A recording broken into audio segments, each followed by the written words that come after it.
Hi everyone, welcome back to my channel botany educator. आज हम Puccinia की life cycle के बारे में पढ़ेंगे। साथ ही रस्ट और स्मट डिजीज में क्या डिफरेंस है वो हम समझेंगे। इस वीडियो का पीडीएफ का लिंक आपको डिस्क्रिप्शन बॉक्स में मिल जाएगा।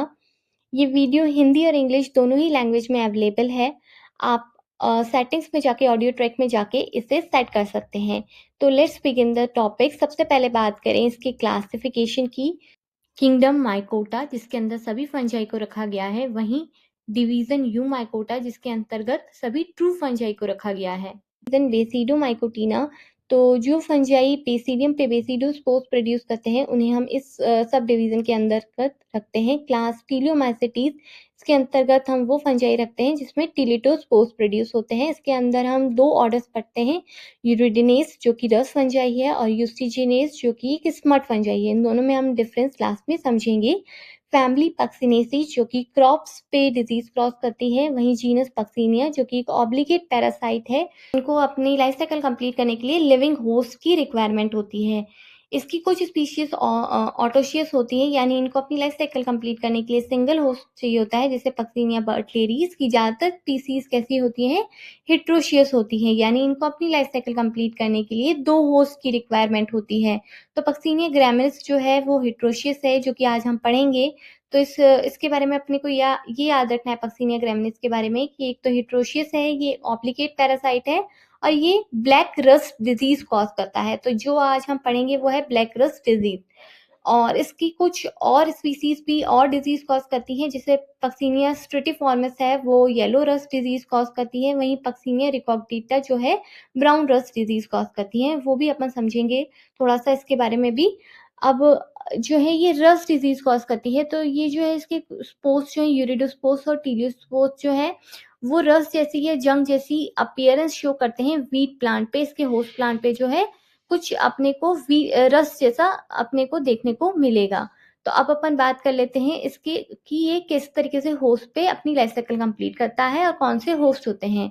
तो पक्सिनिया ग्रामिनिस जो कि ब्लैक रस्ट डिजीज कॉज करता है, वो प्राइमरी होस्ट रहता है इसमें वीट यानी ट्रिटिकम एस्टिवम, और ऑल्टरनेट होस्ट जो रहता है वो बारबरी या बर्बेरिस वल्गेरिस रहता है। तो ये अपनी आधी लाइफ साइकिल वीट पे कंप्लीट करता है और आधी लाइफ साइकिल जो कि सेक्सुअल साइकिल है वो बारबरी या बर्बेरिस वल्गेरिस पे कंप्लीट करता है। ये मैक्रोसाइक्लिक हेट्रोशियस रस्ट भी कहते हैं। मैक्रोसाइक्लिक क्यों कहते हैं, क्योंकि इसमें 5 स्पोर्स बनते हैं।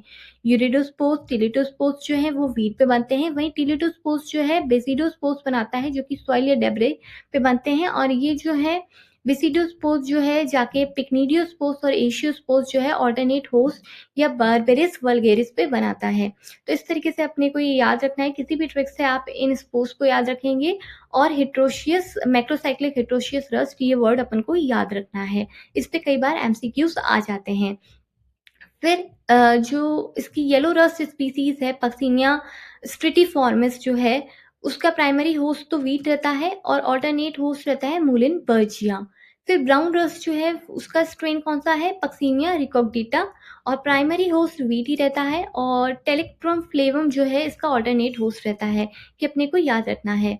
फिर वेजिटेटिव स्ट्रक्चर जो है इसमें माइसिलियम जो है वेल डेवलप्ड ब्रांच और सेप्टेट रहता है, सेप्टा सिंपल रहता है, डोलिपोर सेप्टा इसमें एब्सेंट रहते हैं। सिंपल पोर के थ्रू ये प्रोटोप्लाज्मिक कंटिन्यूटी मेंटेन करता है। फिर जिसका माइसिलियम है वो मोनोकैरियोटिक रहता है, यानी सिंगल न्यूक्लियस इसमें पाया जाता है, जो कि बारबेरी की लीव्स पे पाया जाता है। वहीं डाइक्रेटिक माइसिलियम जो है वीट प्लांट पे देखने को मिलता है। हाइफी का जो सेल वॉल है वो काइटिन और ग्लूकेन का बना हुआ होता है। ये अपन को याद रखने हैं 2-3 पॉइंट्स। फिर इसका जो माइसिलियम है पक्सिनिया क्या है, ये होस्ट प्लांट पे जाके पोस्टीरियर के थ्रू न्यूट्रिएंट अपटेक भी करता है। तो ये पॉइंट्स अपने को याद रखने हैं। अब बात करते हैं इसके जो है स्टेजेस की। कई बार एमसीक्यू स्टेजेस से भी आते हैं। ये आपको स्टेज दे दिया जाता है और स्पोर टाइप के साथ आपको मैच करना होता है। तो अपन पिक्निडियो स्पोर्स जो कि बारबेरी पे बनते हैं, यहाँ से इसकी सेक्सुअल साइकिल स्टार्ट होती है, तो ये मोनोकैरियोटिक होते हैं। फिर इस सेक्सुअल फ्यूजन के थ्रू ये डाइक्रोटिक एशियोस्पोर्स बनाते हैं बारबेरी पे ही। तो यहाँ से अपन को 0 से स्टार्ट करना है, PAUTB ऐसे याद रखना है। तो पिक्निडियोस्पोर्स के बाद एशियोस्पोर्स बने जो कि डाइक्रोटिक है। डाइक्रोटिक एशियोस्पोर्स है, ये वीट पे इन्फेक्शन कॉज करते हैं। ये एशियोस्पोर्स जाके वीट पे इन्फेक्शन कॉज करेंगे और ये डाइक्रोटिक यूरिडोस्पोर्स बनाएंगे।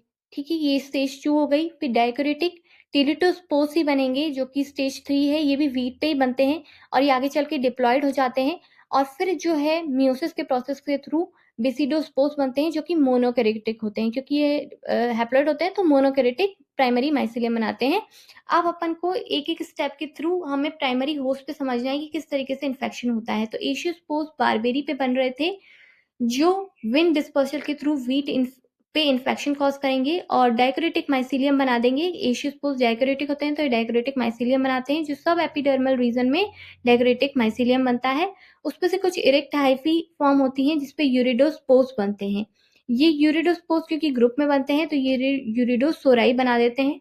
ये बहुत सारे स्पोर्स जो हैं ग्रुप में बनते हैं, ठीक है, और ये रेड ब्राउन कलर के पिस्ट्यूल्स बनाते हैं लीफ पे।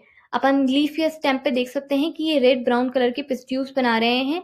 जब भी एपिडर्मिस ब्रेक होगी तो रप्चर होगी इनके प्रेशर के थ्रू तो ये रप्चर होके बाहर आ जाएंगे। तो अपन पिक्चर में देख सकते हैं रेड ब्राउन कलर के पिस्ट्यूल्स हैं और ये लिबरेट होके बाहर आ रहे हैं। ये यूनिसेल्ड होते हैं और बाइन्यूक्लिएट होते हैं, ये भी डाइकोरेटिक होते हैं, ठीक है। तो एशियोस्पोर्स भी डाइकोरेटिक है और यूरिडोस्पोर्स भी डाइकोरेटिक है। तो एशियोस्पोर्स से जो है जर्मिनेशन से वीट इन्फेक्शन पे कैसा बन रहा है, डाइकोरेटिक यूरिडोस्पोर्स बन रहे हैं। ये जो है सक्सेसिव इन्फेक्शन साइकिल बना सकते हैं, यानी ये जो है स्टोमेटा के थ्रू जो है दोबारा से इन्फेक्शन कॉज कर सकते हैं। फिर later half of the season में क्या होता है, ये टेलिटोस्पोर्स बनाते हैं।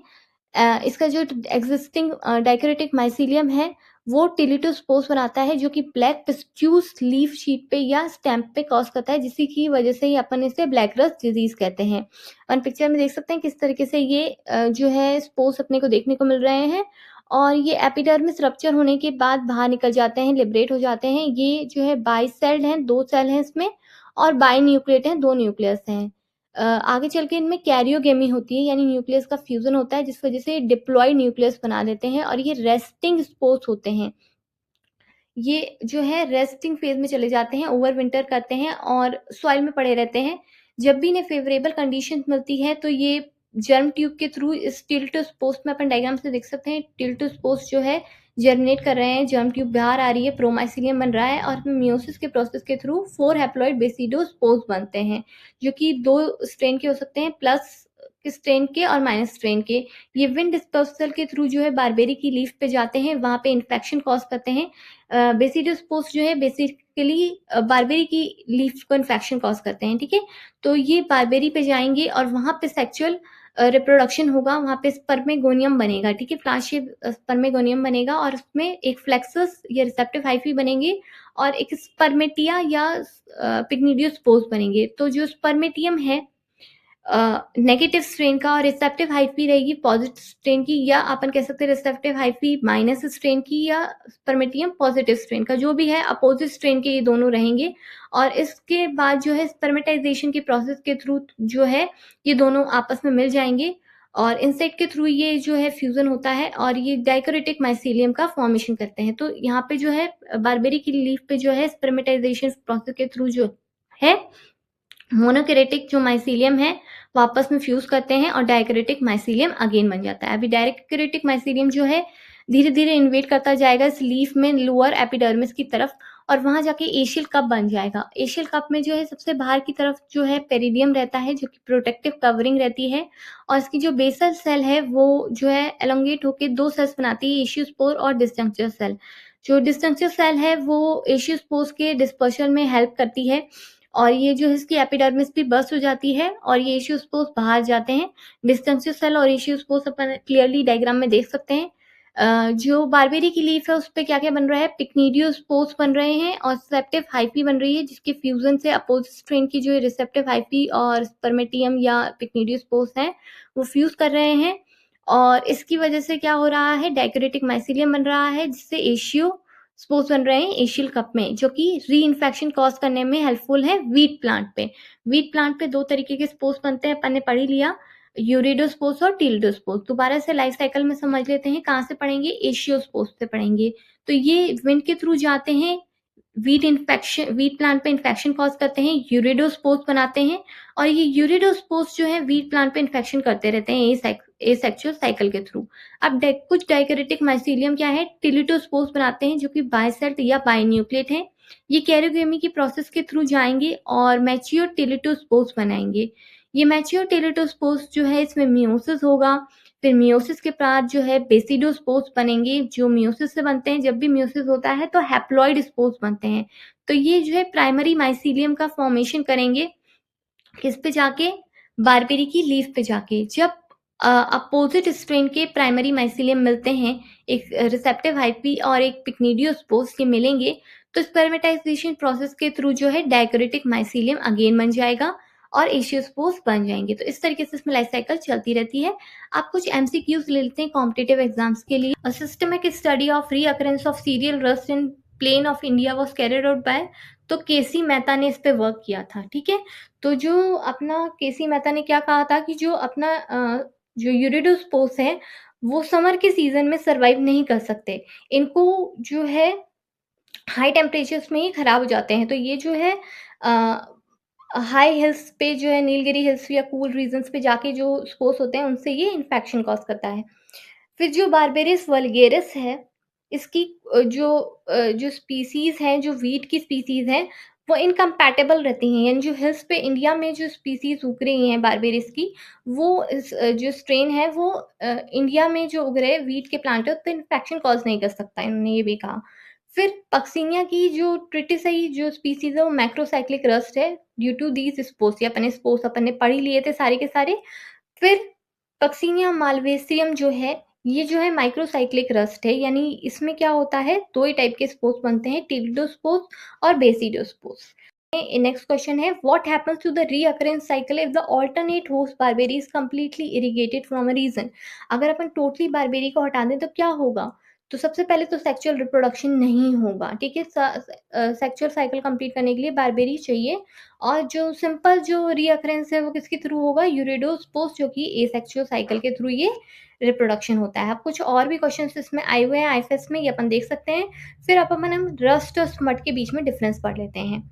तो कॉजल ऑर्गेनिज्म रस्ट का कौन सा है, पक्सिनिया। वहीं स्मट फंजाई जो है वो यूस्टिलागो के वजह से स्मट फंजाई डिजीज कॉज करती है।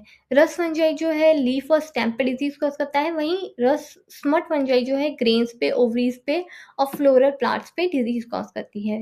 रस फंजाई हिट्रोशियस और ऑटोशियस दोनों तरीके के होस्ट पे डिजीज कॉज कर सकती है। वहीं स्मट फंजाई जो है ऑटोशियस यानी सिंगल ही प्लांट पे अपनी लाइफ साइकिल ये कंप्लीट कर लेती है। रस्ट फंजाई पे जो है 5 स्पोर्स अपन ने देखे थे बनते हैं। वहीं स्मट फंजाई में 2 ही स्पोर्स बनते हैं, टिल्टोस्पोर्स और बेसिडोस्पोर्स। रस फंजाई जो है व्हीट रस्ट कॉज करती है। वहीं स्मट फंजाई जो है कवर्ड स्मट और लूज स्मट कॉज करती हैं। तो अपन ने स्पोर्स की बात की थी, यूरिडोस्पोर्स, टिल्टोस्पोर्स, बेसिडोस्पोर्स, इशियोस्पोर्स और पिक्निडियोस्पोर्स। ये 5 स्पोर्स अपन को रस फंजाई में याद रखने हैं। वहीं टेलिटोस्पोर्स और बेसिडोस्पोर्स जो है स्मट फंजाई में याद रखने हैं। आई होप आपको वीडियो अच्छा लगा होगा, बेनिफिशियल लगा होगा। अगर आपको वीडियो अच्छा लगा है तो लाइक कीजिए, ज़्यादा से ज़्यादा मेरे वीडियो को शेयर कीजिए।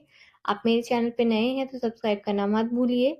आपके पास कोई भी अगर इस तरीके के फ़ोटोग्राफ्स या पिक्चर्स ओरिजिनल हैं इन फंजाई की या एल्गीज़ की, तो आप वो बता सकते हैं कमेंट बॉक्स में। Thank you for watching.